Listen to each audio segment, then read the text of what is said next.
favorite Skyblock YouTuber here. It's winter 2026, and for once, I'm not making it super late. So yeah. Well, Freerun, that's obviously that's obviously S tier. Amazing season. They had a great fight scene, and I like how they really cut back on the action from the end of the last season, and we got more slice of life, and it went back to action at the near the end of it. And yeah, it's a great season, and it's looking like it's leading up to a way bigger arc than it currently is right now. Oshino, oh my god, I'm so glad they ended it on chapter 123. That is my favorite chapter of Oshinoko. My Minecraft username was RubyXAqua for a month. Like, I've been waiting for this ever since that chapter released. I read that chapter day one, okay? Like, this chapter is so peak. I don't even want to spoil it. You gotta watch it. Man, I mean, I changed my Discord profile picture and the text that it says. Again, to the exact same one as when chapter 123 came out, except this time it's colored and animated. So yeah. Cho Kaguya Hime. Yeah, I actually watched this literally like 2-3 days ago. I really didn't think I would like this.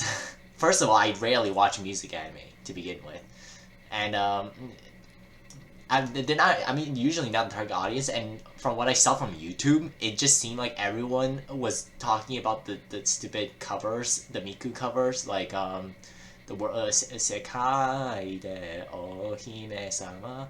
What the hell was it? I don't remember. The world is mine or something, and other like covers. Yeah, those were the worst songs in this. The first song by Aquarius is like Starry Sea. First of all, that song spoils the entire movie, by the way. So don't search up the lyrics for that or watch it dubbed. I watched it. I listened to it both dubbed and subbed. Bro, the dub it actually hard spoils the entire series. There's actually an official dub for the song too. For every song, actually, there's an official dub for it. It's actually really good too. I mean, I don't know if it beats the Japanese one, but they both did a really good job. And I found an artist I really like too. Too bad the artist mostly does like the songs with the Miku thing, and I do not like Vocaloid, so unfortunately a lot of the songs just don't hit it the same for me. But like otherwise, yeah, Chokage Hime, watch it please.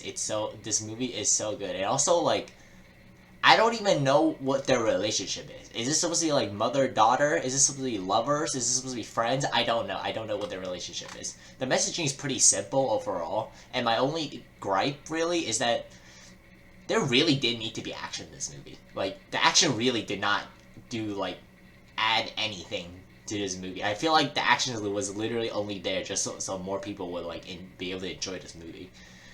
And the ending was a bit rushed, but like overall, I think this is one of the this is definitely the third best anime this season, and the best original, because obviously these two are like on another league.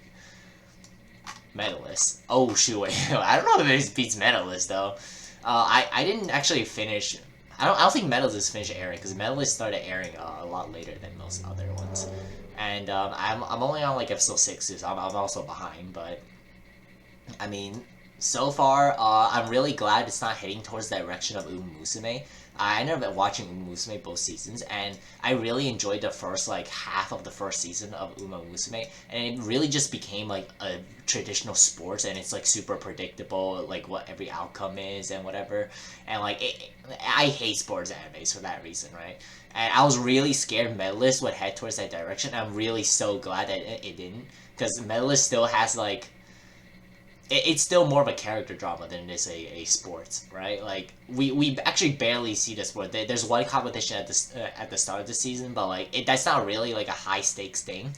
Like really, what she did there was very extra. She did not need to do what she did there, and there wasn't really stakes to whatever happened. So whatever the outcome was, it's fine. And I'm glad that it really kept the soul of the show, and it explored more of the guy, I don't remember his name, the coach, a lot more, and we see his frustrations with how he just thought that, oh, he saw another coach do this, so obviously he can do the same training method, but then he realizes his own faults as a coach, And like this isn't a growth about just the child, but it's also the coach as well. And I really like the dynamic. Yeah, watch it. I love Mentalist. Face Strange Fake. Yeah, that's an S, bro. Damn it. This tier list is going very excited, huh? Maybe I should move some of these down actually. Okay. Okay, yeah, let's move let's move these down. Strange Fake, amazing, amazing. I love Fate. I have like I played Fate Grand Order for like 6 years every single day. But I mean that's not all. All the servants are very fun. A lot of the partners I really like. Ayaka, I did not think I would like Ayaka as much as I thought. I thought Ayaka would really like when I saw the beginning of Dawn, the OVA, I did not care for Ayaka at all. And by the end of it, I really like Ayaka as like I don't even think she's the main character, right? Like I mean, but Ayaka's relationship with Saber, well, yeah, let's just call him Saber. This guy, the guy on the thumbnail, I end up really liking their like dynamic. It's not like Shiro and Saber. It's not like Shiro and Saber, right? Where it's romantic. These guys really just feel like really good friends by the end of the show, and like not in a romantic way.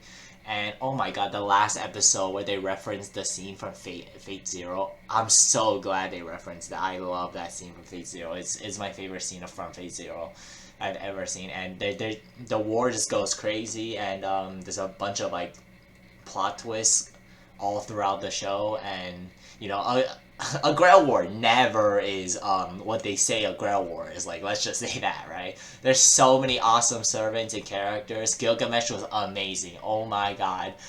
Even towards the end, I love that. I love what happened there with a certain character. I don't even want to spoil it. The show has too much spoilers.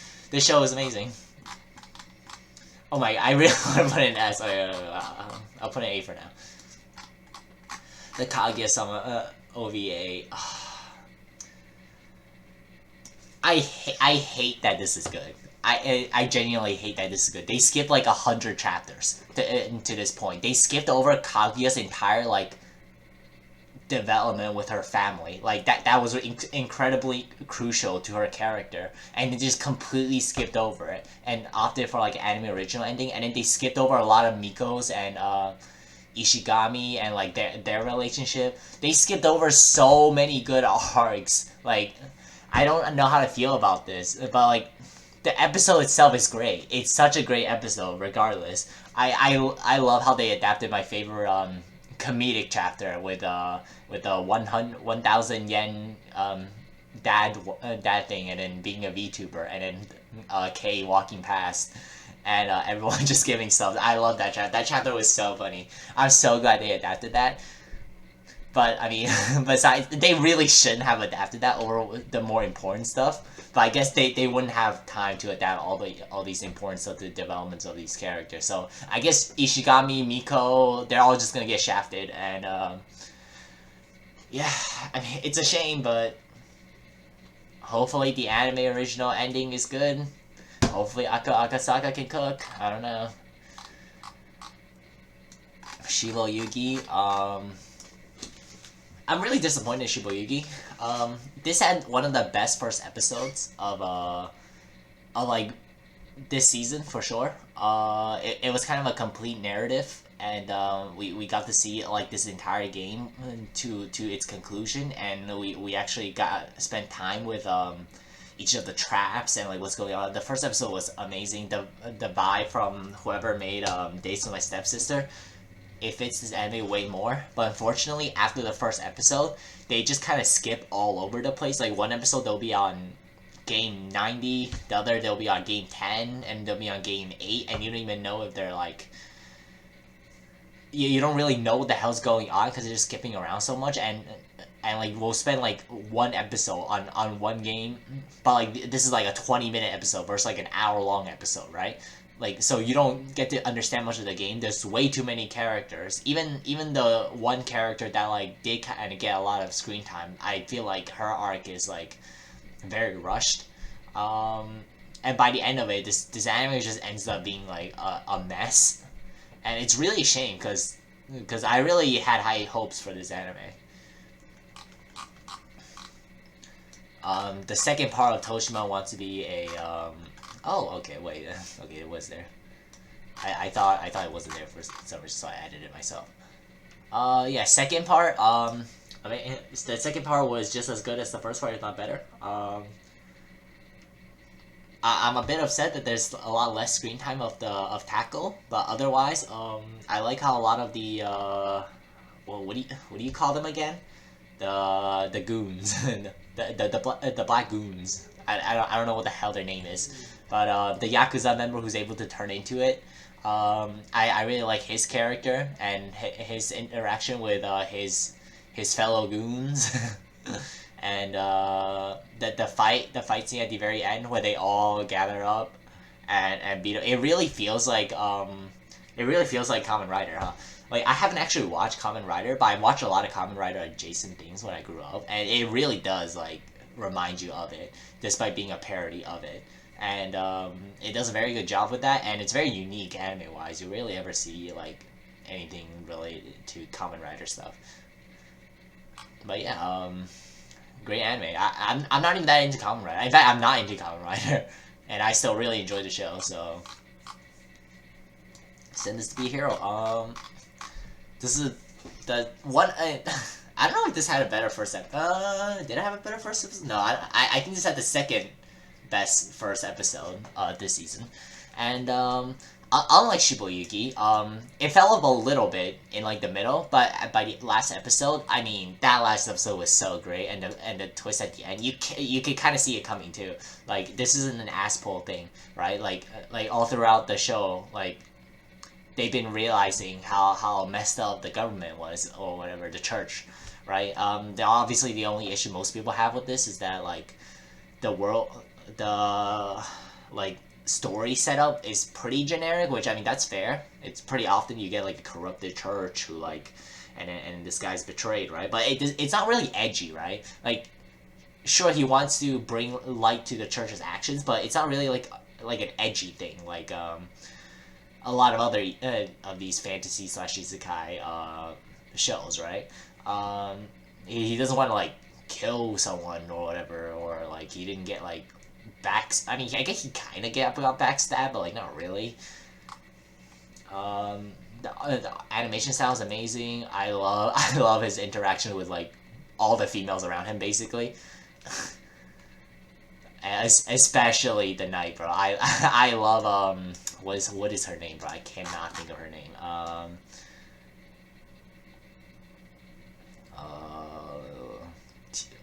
No, not Terry. I actually don't like Terita that much, the goddess, the lolly goddess. I'm not actually a big fan of that, but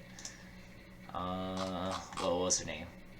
Oh, Kibiya, right, bro? I love his interaction with Kibiya. Every time Kibiya's on screen, bro, peak.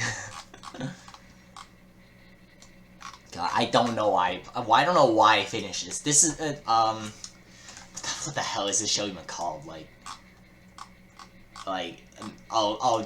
Jack of all trades, party of none. That's the most corny title, by the way. Just saying, that's the most corny title I've ever heard in my life. This show actually just has zero like draw to, like, you know how most of these like kicked out of Heroes Party shows, right? They have like one draw. They're like, oh, this guy's a shielder. Or like this guy, he's like, I don't know, I actually can't think of much on the screen. Like, he's a buffer. This guy's a buffer, right? This show, they're like, okay, what if our unique selling trait is that this guy, he's just good at everything. That is the most uninspired, lazy, like, lazy setup I've ever heard in my life. The animation is terrible. There's just cancerous CGI dragons and whatever going on. He's also just a pedophile. Like, I tell you, like, this guy keeps getting all the 10-year-old girls, and he also is just another Kirito clone. This show is so bad. I don't know why I finished this. I should have dropped. No, I did drop it. But I ran out of things to watch, and I got bored, so I just ended up binging it, and it was terrible. Roll Over and Die. I did actually drop this one, but it's not okay. It's definitely unique. Unique in a sense that it's a female main character and it's a Yuri, but not unique in a plot wise, because plot wise is the exact same show as anything else. Okay. Her whole like kicked out reason she got kicked out of Hero's Party is that her ability is just that she reverses all the effects, which like I don't know how you didn't find out about like how your ability works until like you're literally sold into slavery by your party members. Like, this is the most edgy set I've ever seen. This is the most edgy show I've ever seen. It's literally called Roll Over and Die. I got to like 4 episodes before I dropped it, by the way. Yeah, this show is not good, but I mean, at the very least, it's unique in the sense that it is a female cast, and it is a Yuri. I mean, otherwise, yeah, there's nothing going on with this show. Tune in to the Midnight Heartoon, Mayanaka Heartbeat. I don't know why this studio had to adapt. This is one of my favorite rom-com mangas. But the studio that adapted it, like, it just doesn't look good. Also, like, this is a big issue with adapting a manga that has a lot of music-related stuff. Is that you need to make sure your music is good. And I'm sorry, but I don't like a single one of the tracks that like the anime made for it. Like, I don't know if that's a studio's fault or whose fault it is, but like the songs were not good. Like, and that's a real shame because she's one of my favorite characters. Whatever her name was. I mean, obviously she ain't being Shinobu. Shinobu was my favorite. But I don't know. Not surprisingly enough, I guess, because Shinobu Oshino from Monogatari is my favorite character. But like, Shinobu is my favorite girl. But I do like the other girls. It's obviously clear which 2 are definitely not winning. So it's really between the 2 of them. Who's winning at the end of it? And I mean, I'm caught up with the manga all the way through. I love the main character of the show. He's just so charismatic, and he really hard carries it.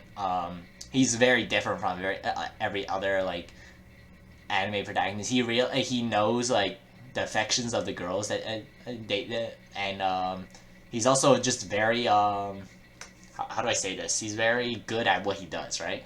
At teaching all these girls, and even though like it isn't his goal to like that's not the main point of his goal, he still wants to help out these girls even if they aren't like romantic partners to say to him. And you know, I do really like the main character. He's very funny as well, and I'm glad he's in the series. Oh my god, this show is such a shame, man. It's actually such a shame. I'll still put it in B tier. It's the same. This studio really should not have taken on 2 shows on this season. I can't remember which studio it was, but this studio does not have a good track record in the first place for good animation. And this show, especially like I don't remember which episode, it was like 8 or 9 when he fought the hero. The hero from the other country. Oh my god, that animation is so bad. It's actually so bad. And I don't know what they did. I read the manga. I like the manga. I read the manga for this, and it didn't feel nearly as corny. Like I don't know how they adapted this badly. And like, it's a real shame because I actually really like the story. It's a rom-com slice of life, right? It's an isekai rom-com slice of life, which is like everything I would ever ask for, basically. There's not really much stakes, and it doesn't need great animation. It just needs functional ones, and this show does not even have functional animation most of the time. And I like the couples, I guess. I mean, some of them is a little weird, like the stone statue and like the 5-year-old girl. Listen, I'm all for like species diversity or what, interspecies relationships, because clearly that's like the whole thing with this show, right? Is that, but yeah, and then the knight and the harpy, their relationship, at least how the anime portrayed their relationship, does not feel right. The manga did it fine, but the anime for some reason it did not feel right at all. And the main couple's great. I like the main couple. Yeah, it is what it is. Kudan, the Sorcerer Kenzie. This is the most surprising show of the season. This is the most underrated show of the season. This show is so bad. The plot is terrible. 99% of the characters is terrible. But this one character, the main character, I think he's Kunan. I think he's voice acted by Aoyuki or something. Or he's voice acted by someone who's like a really popular voice actor. Oh yeah, Saudi Hayami. Oh my god, bro. He carried the show so hard. It's not even funny. His personality is so like. It's this really reminds me of the spider isekai. So I'm a spider, so what, right? Where everything about the show is just terrible, except the main character, and the main character makes the show so interesting because he just has such a good personality. He's a very big like jokester despite like his situation, and at the start of this show, like first episode, like before he was taught like this personality by a tutor, right? He really seemed like really down in the dirt. Like he was always depressed because of his blindness, obviously, and okay, I take that back. The maid is really good too. I really do like the maid. The maid also hard carries the show with her personality, and I really like the relation between the maid and Kunan. Like it's not a romantic one. It's just straight up like it's so wholesome, their relationship. And she's always there to like cheer him up, and she's the reason why he has this personality, that makes him hard carry the show and makes him like attract other people as well, right? Oh my god, I'm so excited to watch this episode every single week just because of Kunan, and it's actually a really big shame that the plot is terrible. But anyways, the misanthropo teacher for demi-humans. Okay, this show is underrated because not a lot of people have seen it. This show is underrated because people have now rated it really, really low, which I really don't get. Right? I read some reviews about it, and they're saying how this main character, right? He hates humans. So why is he teaching at a human school? You know, like he's such a bad teacher. I'm like, have you seen any like teaching anime? The best teaching animes are the teachers that are literally not fit for their role. Like think of Great Teacher Onizuka or Denpa Kyoshi. You have these teachers that like by all means should not be teachers, but because of like their background, they end up being like teachers that kind of teach life lessons rather than actual like teaching. I mean, this show is a lot less like that, but you get the idea. And the original cast of students was so much better than the later cast. Like they introduce other characters and they're all kind of like downhill from there. And I don't get a lot of the people's hating on like how, oh yeah, there's so much panty flashes. I'm like, I barely notice it.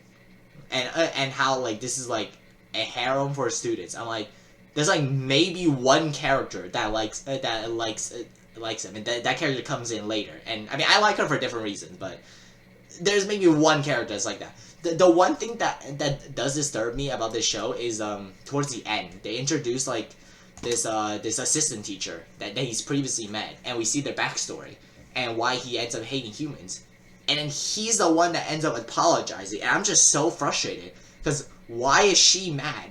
I watched the last episode too. It still doesn't make sense. Why is she mad? Why is the main character the one who has to apologize for what she did? What she did was an asshole move. She was terrible. She's the one who should have apologized immediately. But instead, she's like, "Oh no.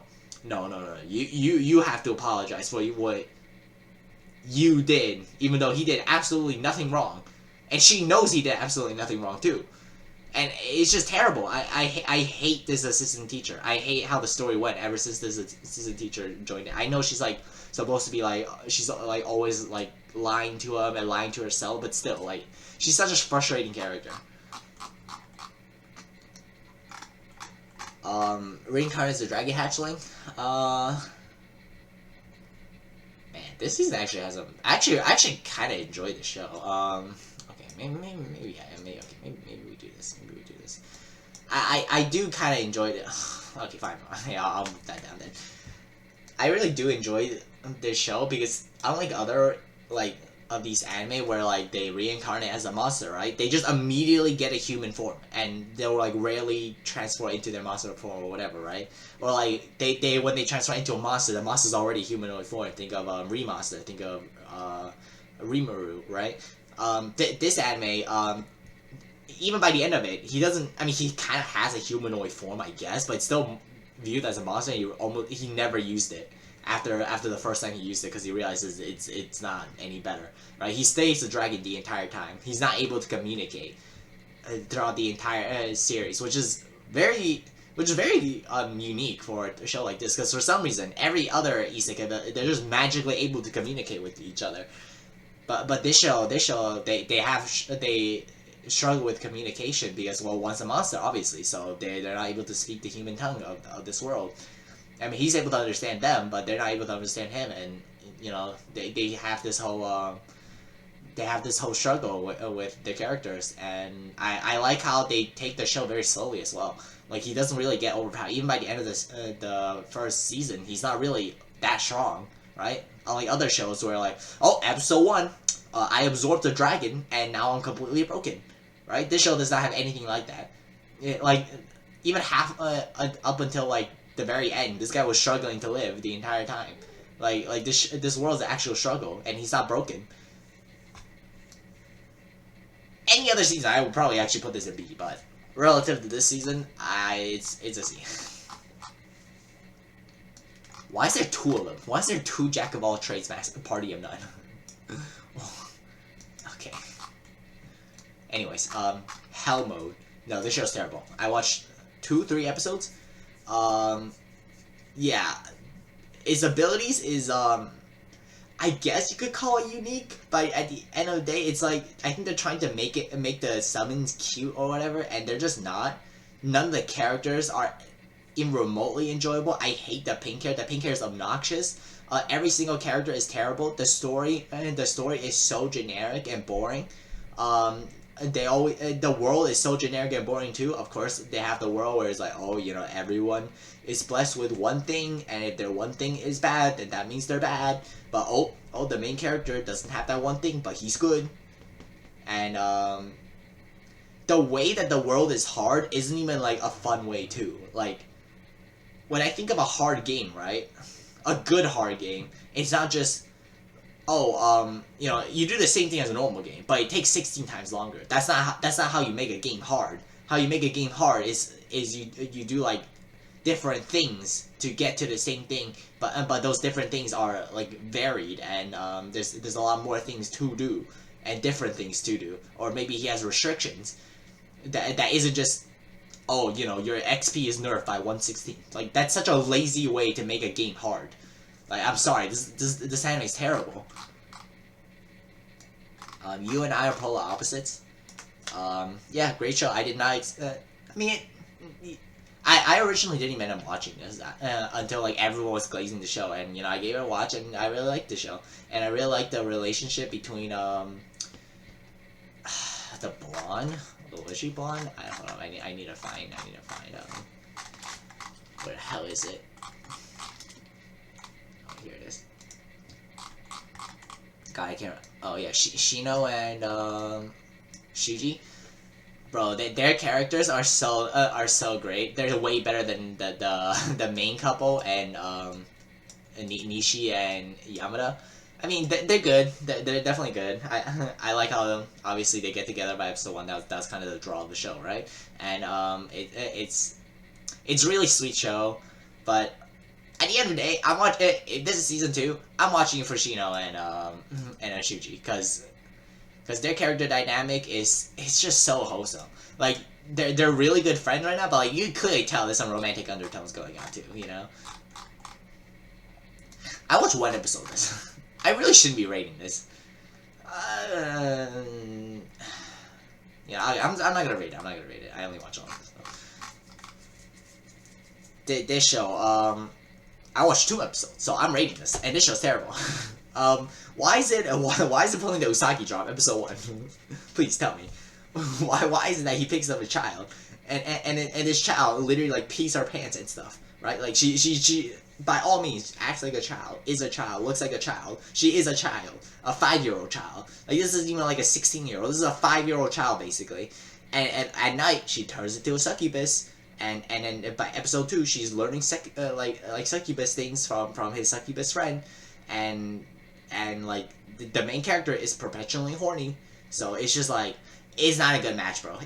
I'm sorry, but this is not a good match. I'm not watching Usagi Drop. Like, let's say that.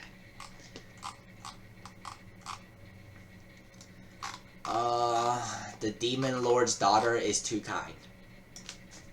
I watched 2 episodes of this. It's so sweet. It really is sweet, but unfortunately, this show really isn't for me.